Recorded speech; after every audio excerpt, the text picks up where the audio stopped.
man, it's your boy Gutsy. It's your boy Vegas. Make sure you guys like, comment, and subscribe. Some more GTV news for you. And I promise you guys, after this one, we're gonna try and look for more like uplifting news or more uplifting conversations because it's just been a bunch of negative ones, and this is another negative one that I hate to bring up. But RIP to a wrestling legend, a hardcore wrestling legend, Sabu Terrence Brunk, man, died this Sunday. Nobody knows yet the cause of death, what happened, what not. But Sabu, man, the ECW legend. He wrestled for WWE for a little bit. NWA World Champion, ECW World Heavyweight Champion twice. This man was legendary for the table spots, like all the wrestling table spots. If you ever go to a wrestling event, if you ever hear watch wrestling and we want tables, yes, Dudley's made it a little bit popular, but he invented the table spot. Like I shouldn't say he invented it, but he made the table spot what it was. You know what I'm saying? Like anybody crashing through a table, him putting somebody on a table and then crashing through it. Man, this guy was he was the guy, man. Even when he went to WWE for a little bit, even though Rob Van Dam was a cool smoker, pothead guy, hippie guy, everybody always wanted Sabu to get that push as the world champion. So, yeah, man. Reports are coming in. Obviously, like everybody from WWE, ECW, or I'm sorry, AEW, I believe in New Japan, everybody has just put their well wishes or their wishes towards Sabu. Do you want to read up something on it really quick or? Yeah, AEW said that the wrestling world mourns the passing of Sabu. From barbed wire battles to unforgettable high risk moments, Sabu gave everything to professional wrestling. Our thoughts are with his family and friends and his fans. AEW posted that yesterday afternoon. Sad. Yeah. I guess what is the shocker part and the sad part is literally maybe 2 weeks ago, 3 weeks ago, he had his final match with Joey Janela in GCW, and GCW is like the I want to say the sister child or like the rebranding of like kind of like a ECW. Like it's ECW to the extreme of this era. Put it like that. So Okay. they do a lot of crazy matches, Texas death matches. You know what I'm saying? If you want to see blood, you want to see like people getting really hurt with objects, items, barbed wire, you watch GCW. So he recently just had his match again 2 3 weeks ago. I believe it was at WrestleMania weekend with Joey Janela. And even me watching the match, like I'm watching a 60-year-old man just doing some of these crazy spots. Like sometimes you watch the wrestlers and the older guys, they always hide the bumps, so they don't take bumps, they don't fall.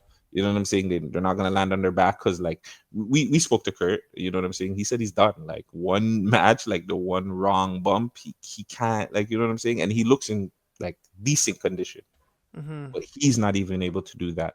So I can only imagine how um how Sabu felt after the match. Mm-hmm. Also, this is the final match. What is this? A preview or the highlights? Oh It yeah, looks this like is the some of the highlights. highlights. Yeah, so this is some of the highlights from the match, and it's just like, man, like when you watch it, you're just like, Jesus Christ. But the homicidal, the genocidal, Oh, wow. Look at that. and this is pretty safe to an Mm-hmm. extent. It looks very safe. But you can, if you fast forward a little bit more, you'll see it gets pretty intense. There's table spots, there's barbed wire spots, there's a whole lot of like items being hit in places. It gets really, really bad. You can see the barbed wire tables on the floor there. I don't know if that's a fork or a pitchfork or whatever he's stabbing Joey Janela with. Chairs. Oh, I I just took in that the barb. So look at that. He landed face first ah, into a barbed wire thing, and that the ring. What I realized is the post, oh, the ropes are barbed wire. yeah, yeah, yeah, I'm just yeah, taking that in. This is a 60-year-old man taking these blows. yeah, yeah, yeah. Oh, this is Tommy Dreamer Is it Tommy or Dreamer that came Sandman or in? The Sandman. Sandman. That's This is Sandman. Sandman. Yeah, my bad. Not Tommy Dreamer. Another legend. Oh man, but yeah, I So you get like, yeah, yeah for a yeah, last match, this is crazy. it's pretty Um, intense. I wouldn't have advised him to do a match like this, but I guess this is how he wanted to go out, right? Mm. So I was reading, and I don't know how much of this is true. I'm gonna try and read some of this really quick, but they're saying that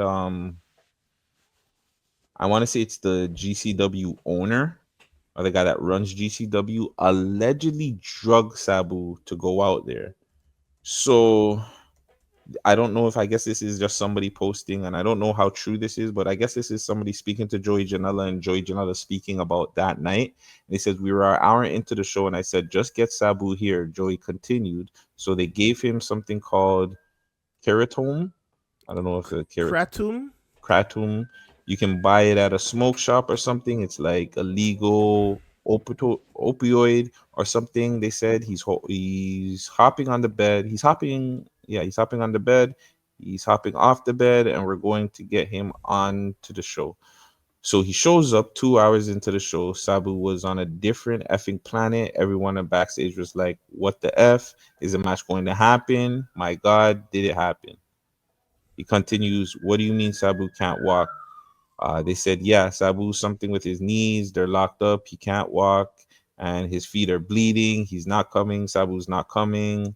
I said, Sabu's effed. So we walked to Matt Trummond. That Trummond is about to be the replacement for the match. I feel like this is going to be the most embarrassing moment of my wrestling career. There's 2,000 people here.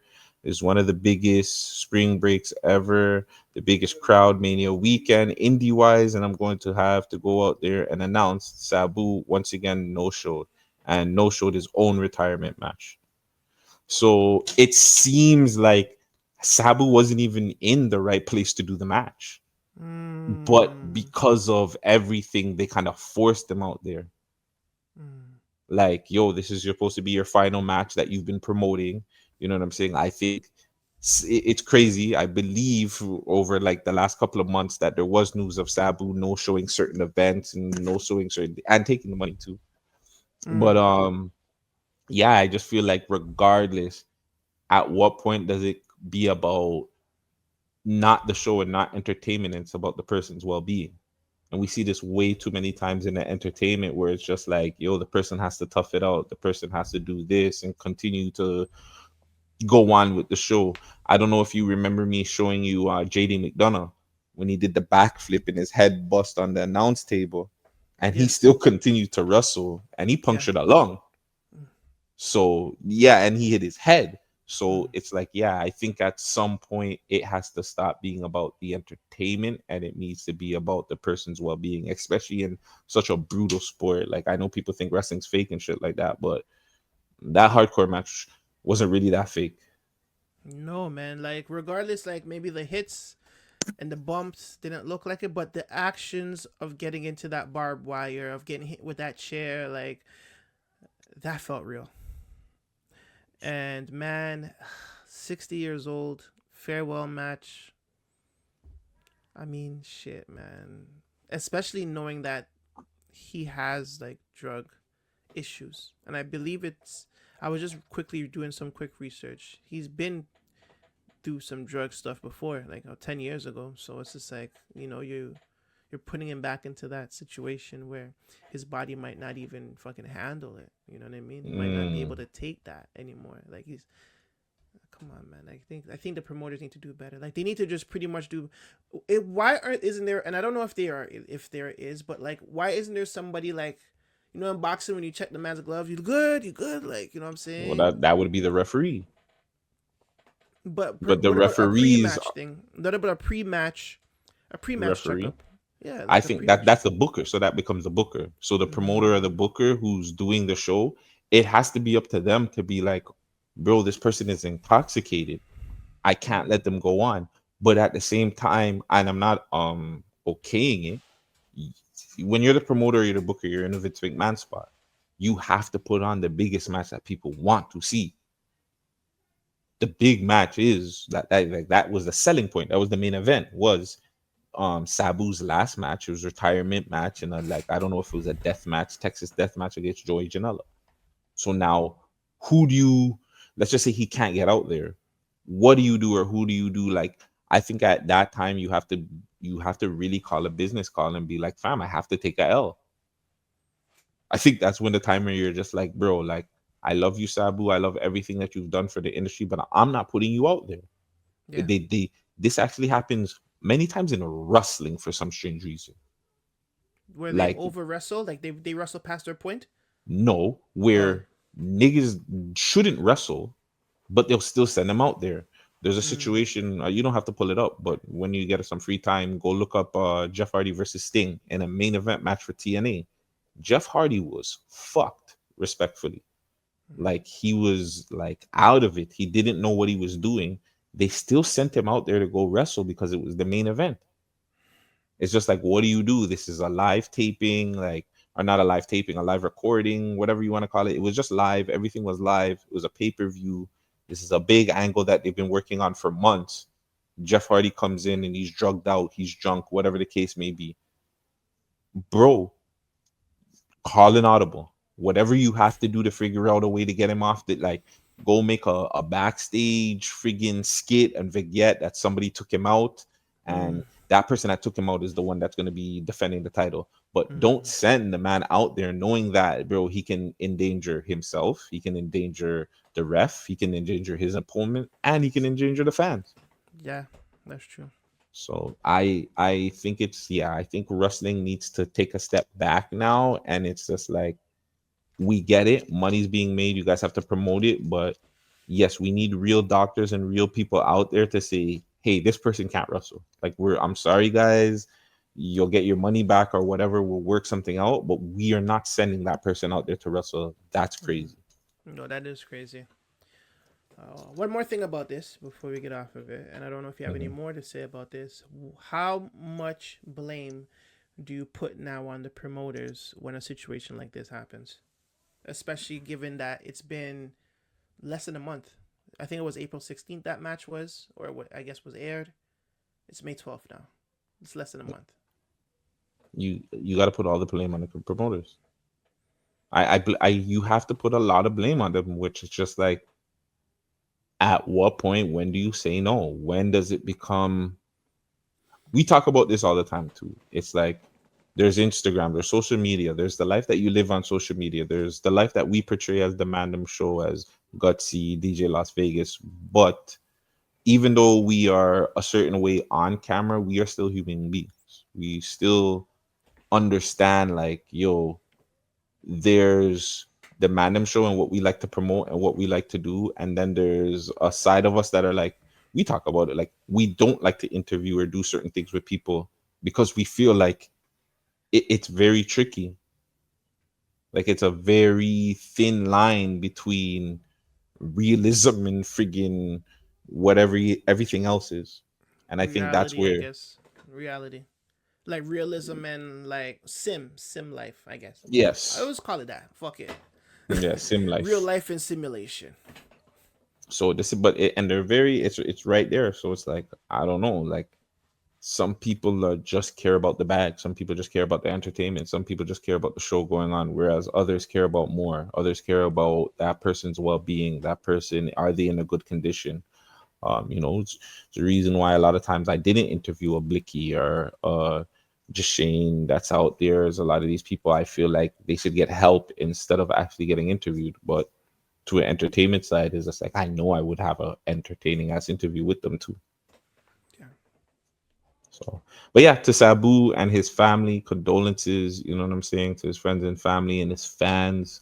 He will be missed, but his style lives on forever. The hardcore style you see, obviously, through GCW, obviously through AEW, and a lot of it too through New Japan and stuff like that, and even a little bit through WWE as well. So, you know what I'm saying? He was one of the realest on the mics too, just on the mic interviews, whatever he said, how he felt, he didn't care. So big up Sabu, big up his family, and big up all the great matches and entertaining times I had watching him wrestle. If everybody knew, like, oh man, like his match with John Cena, where he seemed like he was trying to kill Cena at one point, and even his match with Rey Mysterio at ECW One Night Stand, I believe, when he just threw that chair at my boy's head, like, bro, he just dashed it, picked up the chair, and he just threw it. Not even like a chair shot. He took the shot, he took the chair, and just threw it at Rey Mysterio's head. So, yeah, man, a legend for real. Hmm. He will be missed. All right. Yeah, man. So sorry, guys, to be on so much negative energy, but it is what it is. Another GTV news story for you. It's your boy Gutsy, It's your boy Vegas. and we are off of this.